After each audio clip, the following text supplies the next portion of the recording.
la désobéissance d'Adam a créé la maladie et la mort, l'obéissance de Jésus va m'apporter la vie. Jésus est le Fils de l'homme et il a vaincu Satan. Nous sommes vainqueurs à travers Jésus puisque Dieu nous associe à la victoire de Jésus à la croix. Christ établit son royaume dans les cœurs de ceux qui le reçoivent et bien sûr dans notre cœur si nous le recevons, en attendant de régner sur la terre après avoir lié le diable. Il y a un jour où la mort et la maladie ne seront plus, se sera terminée parce que Christ régnera.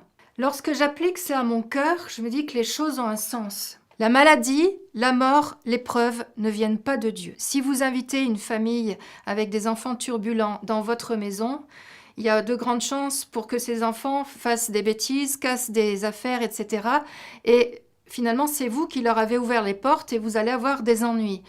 Quelque part, nous avons fait la même chose en péchant. Nous avons donné un droit d'accès au diable sur nos vies. Ce droit, au départ, il ne l'avait pas. Et seul Jésus peut empêcher Satan d'avoir ce droit d'accès sur nos vies lorsqu'il vient régner dans nos cœurs. Dans Jean chapitre 10, verset 10, il est dit « Le voleur ne vient que pour dérober, égorger et détruire. Moi, je suis venu pour que mes brebis aient la vie et qu'elles soient dans l'abondance. » C'est Jésus qui dit cela. Jésus vient pour donner la vie. Dieu ne fait pas souffrir. Il n'instruit pas ses enfants par la maladie ou à travers la maladie, mais il les instruit d'abord par sa parole et par son amour. Alors, ceci étant dit, lorsque l'on lit l'Ancien Testament, on voit plusieurs passages où il est question de Dieu qui frappe. Dieu frappe l'enfant de la femme d'Uri. David était un grand roi, mais à un moment donné, il a pris la femme d'un autre, Bathsheba, il a couché avec elle, il a fait tuer son mari et il a eu un enfant avec cette femme-là.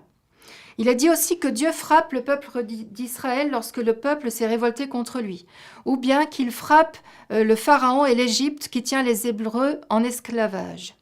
Alors, pourquoi est-il marqué que Dieu frappe si Dieu ne punit pas? Dans la pensée juive, Dieu est tout-puissant et les auteurs de l'Ancien Testament veulent marquer la différence avec les tribus païennes polythéistes qui pensent qu'il y a toutes sortes de dieux, le dieu de la maladie, le dieu de la mort, le dieu de la vie, etc.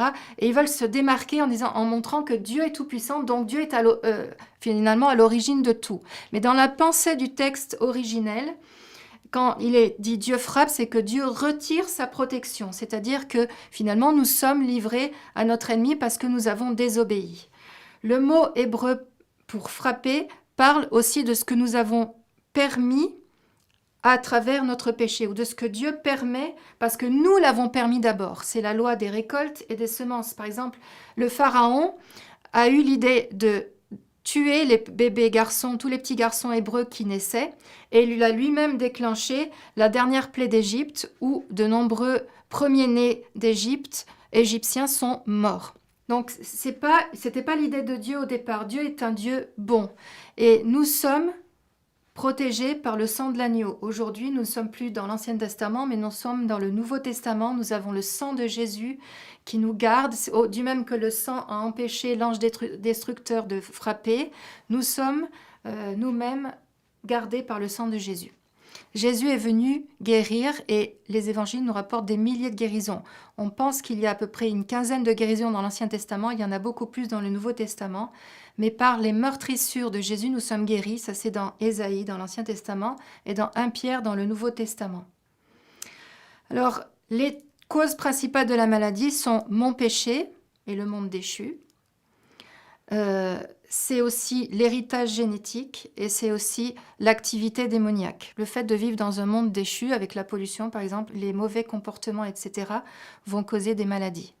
Alors je dois tenir compte de tout cela sans fatalité, car la grâce de Jésus vient toujours me libérer de ce que Satan a pu faire dans ce monde. Moïse a écrit dans Exode chapitre 34, versets 6 à 8, « Dieu, l'Éternel Dieu de grâce, est un Dieu de compassion. Il est lent à la colère.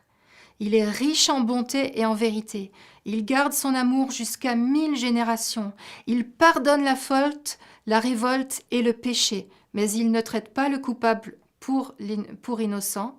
Il punit la faute des pères sur les enfants jusqu'à la 3e et la 4e génération. » Et quand Moïse a fini de dire cela, il s'est incliné à terre, il a adoré tant il était touché par la grâce de Dieu qui est infiniment plus grande que le châtiment qui peut se répercuter sur 3 ou 4 générations, mais Dieu est prompt à pardonner dès qu'on s'adresse à lui et il va pardonner jusqu'à 1000 générations.